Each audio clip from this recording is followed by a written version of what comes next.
Hello good morning student of 9th class. Last video lecture में हमने chapter number second is matter around us pure complete कर लिया था। इस video lecture में हम इस चैप्टर के क्वेश्चन आंसर कंप्लीट कर लेंगे। ज़्यादा नहीं है, थोड़े से ही हैं और शॉर्ट टाइप से हैं, लॉन्ग टाइप नहीं है। ठीक है, इनके जो आंसर हैं वो नीचे गिवन है, तो आप मैच कर लीजिएगा नीचे।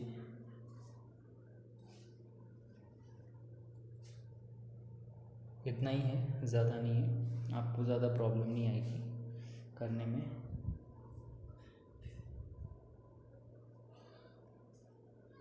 विच separation technique will you apply for the separation of the following. इसमें सेपरेशन टेक्निक के नेम्स लिखने हैं जो आपने सेपरेशन टेक्निक्स पढ़ी हैं। ठीक है, sodium chloride from its solution in water. Water में से सोडियम क्लोराइड को सेपरेट कैसे किया जा सकता है? इसका आंसर आएगा bye evaporation method.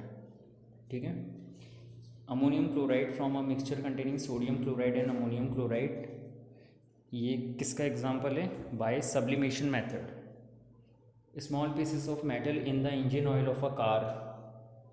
Engine oil में से मेटल के पीसेस को सेपरेट करना है तो कौन सा मेथड काम में लेंगे? Filtration method, bye filtration method. Different pigments from an extract of flower petals.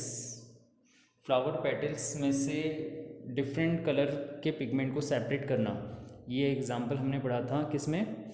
Ink में से डिफरेंट कलर्स की जो डाइस थी वो सेपरेट करने का प्रोसेस हमने पढ़ा था ना, किसमें पढ़ा था? Chromatography, by chromatography. Butter from curd, ये एग्जाम्पल हमने पढ़ा था बाय सेंट्रीफ्यूगेशन मेथड में, by centrifugation. Oil from water, water में से ऑयल को सेपरेट करना, ये प्रोसेस हमने किस में पढ़ा था? Bye separating funnel method. Separating funnel की हेल्प से हमने वाटर में से ऑयल को सेपरेट किया था। Tea leaves from T, T में से टी लीव्स को सेपरेट करना bye filtration method. Iron pins from sand, sand में से आयरन पिन्स को सेपरेट करना bye magnetic separation method. Magnet की हेल्प से आयरन पिन को हम अलग कर सकते हैं, सेपरेट कर सकते हैं। Fine mud particles suspended in water, इसके लिए जो मेथड काम में लिया जाता है वो होता है कोगुलेशन एंड फिल्ट्रेशन मेथड, है ना। कोगुलेशन का मतलब क्या होता है कि जो लिक्विड इम्प्योरिटीज़ जो होती है उसके अंदर हम एलम मिला देते हैं, है ना, फिटकरी मिला देते हैं, जिससे जो इम्प्योरिटीज़ हैं वो नीचे बैठ जाती हैं और प्योर लिक्विड या प्योर वाटर जो होता है वो ऊपर रह जाता है और उसको सेपरेटली कलेक्ट कर लिया जाता है। इनके जो आंसर्स हैं हम भी नीचे मैच कर सकते हैं। By evaporation, by sublimation, by filtration, by chromatography, by centrifugation, by separating funnel, by filtration, by magnetic separation, winnowing, coagulation and डिकांटेशन।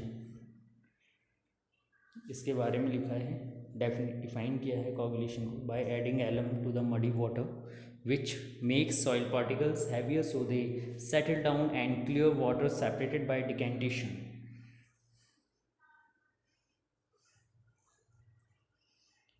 Question number second जो है ये आपको नहीं करना है, ठीक है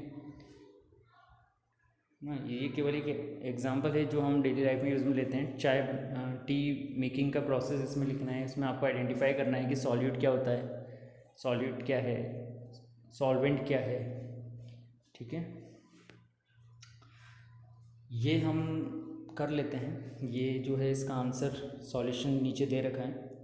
question number third, Pragya tested the solubility of 3 different substances at different temperature. Pragya ने सॉल्युबिलिटी टेस्ट के लिए एक एक्सपेरिमेंट किया है।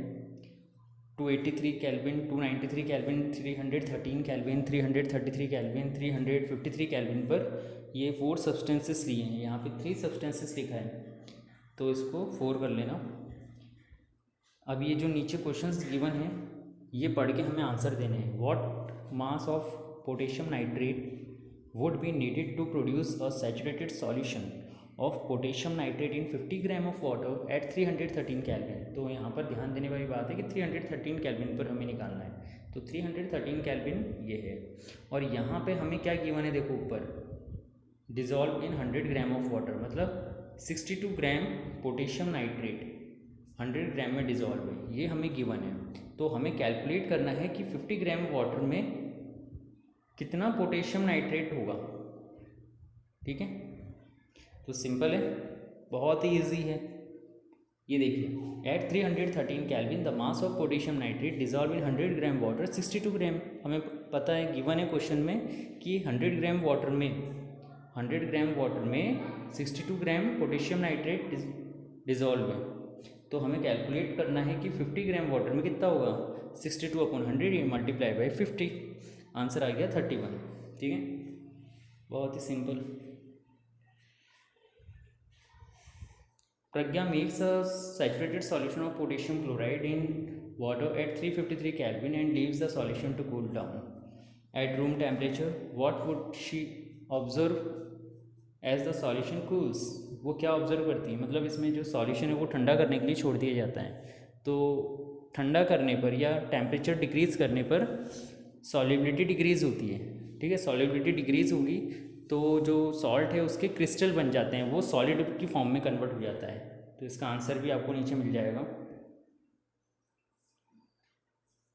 ये देखिए, B part, when Pragya leaves the solution of potassium chloride to cool down at room temperature, the solubility of potassium chloride is decreased in water and it convert into crystal।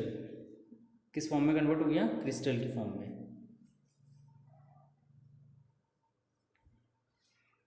Find the solubility of each salt at 293 Kelvin, which salt has the highest solubility at this temperature।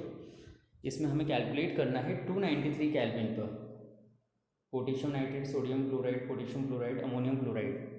तो ये column पूरा आ जाएगा। और इसमें highest किसकी है, ammonium chloride 37। ठीक है, इनके आंसर आपको नीचे मिल जाएंगे।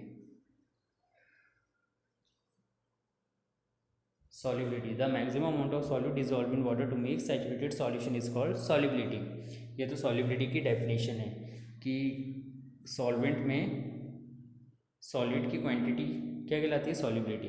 अब इसका आंसर दे रहा है पोटेशियम नाइट्रेट जो है वो कितना है, 32 ग्राम, सोडियम क्लोराइड 36 ग्राम, पोटेशियम क्लोराइड 35 ग्राम, अमोनियम क्लोराइड 37 ग्राम। इन सब में सबसे मैक्सिमम अमाउंट किसका है, अमोनियम क्लोराइड का।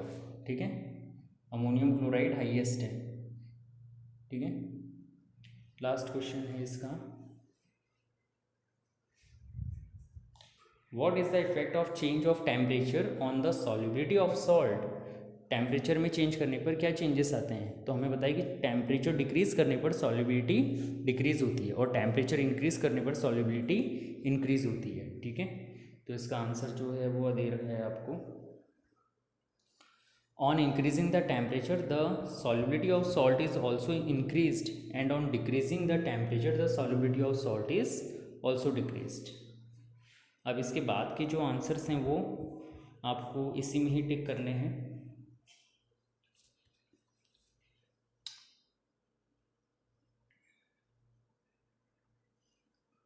सैचुरेटेड सॉल्यूशन आपको नोट्स में मिल जाएगा, ये आपने कर रखा है। प्योर सब्सटेंस आपको नोट्स में मिल जाएगा। कॉलोइड वैसे कॉलोइडल सॉल्यूशन में है, फिर भी मैं आपको इसकी डेफिनेशन लिखा देता हूँ। ठीक है, कॉलोइडल सॉल्यूशन क्या होगी इसकी definition, the particles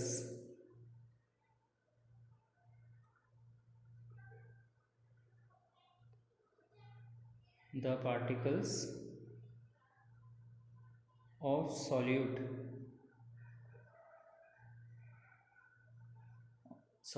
the particles of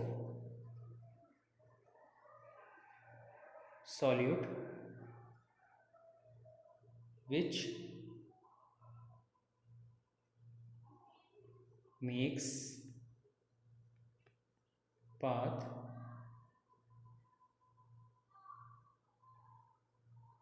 visible।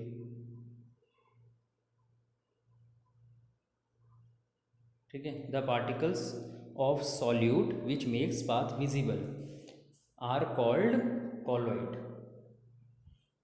Suspension की डेफिनेशन आप नोट्स में से कर लेना। अब क्वेश्चन नंबर 5 देखिए, classify each of the following as a homogeneous और हेट्रोजीनियस मिक्सचर। इसमें आपको बताना है कि होमोजीनियस कौन सा है और हेट्रोजीनियस कौन सा है। तो मैं आपको इसमें होमोजीनियस मिक्सचर की टिक लगा देता हूँ। होमोजीनियस मिक्सचर के अलावा जो बचे हुए होंगे वो हेट्रोजीनियस मिक्सचर में आ जाएंगे, ठीक है।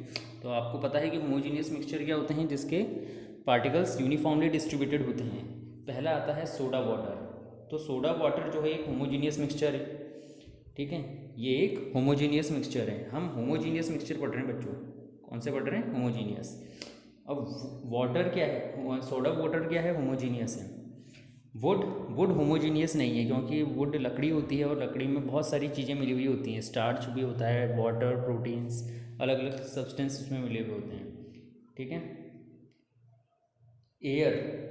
एयर जो है ये होमोजीनियस मिक्सचर होता है। सॉइल होमोजीनियस नहीं होता है, सॉइल हेट्रोजीनियस होता है। विनेगर जो है होमोजीनियस है, ठीक है। और फिल्टर्ड टी जो है ये भी होमोजीनियस मिक्सचर है, ठीक है। तो इसमें वुड और सॉइल ये हेट्रोजीनियस के एग्जाम्पल हैं। How would you confirm that colourless liquid given to you is pure water.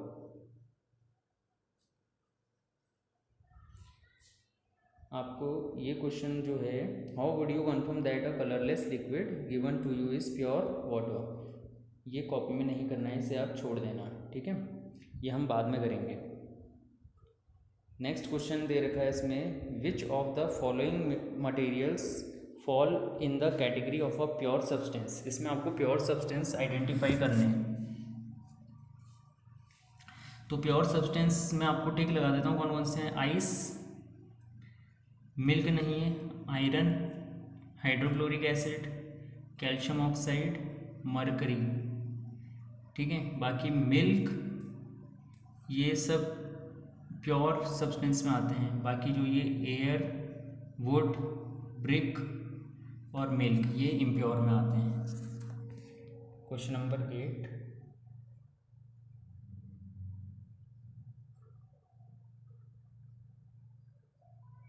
Identify the solution among the following mixture. इसमें हमें बताना है कि सॉल्यूशन की कैटेगरी में कौन कौन से आते हैं। तो सॉइल जो है ये सॉल्यूशन नहीं है, ठीक है। सी वाटर एक सॉल्यूशन है, एयर भी एक सॉल्यूशन है और सोडा वाटर भी एक सॉल्यूशन है। तो सी वाटर, एयर और सोडा वाटर ये तीनों सॉल्यूशन की कैटेगरी में आते हैं, ठीक है। Which of the following show Tyndall effect. इसमें से कौन कौन टिंडल इफेक्ट शो करते हैं, जो कोलोइडल पार्टिकल्स शो करेंगे। सॉल्ट सॉल्यूशन जो होता है ये टिंडल इफेक्ट शो नहीं करेगा। मिल्क टिंडल इफेक्ट शो करता है, ये हमने टिंडल इफेक्ट के एग्जाम्पल में हमने पढ़ा था। Copper sulphate solution Tyndall effect show नहीं करेगा, स्टार्च सॉल्यूशन करेगा। तो मिल्क और starch solution Tyndall effect show करेंगे।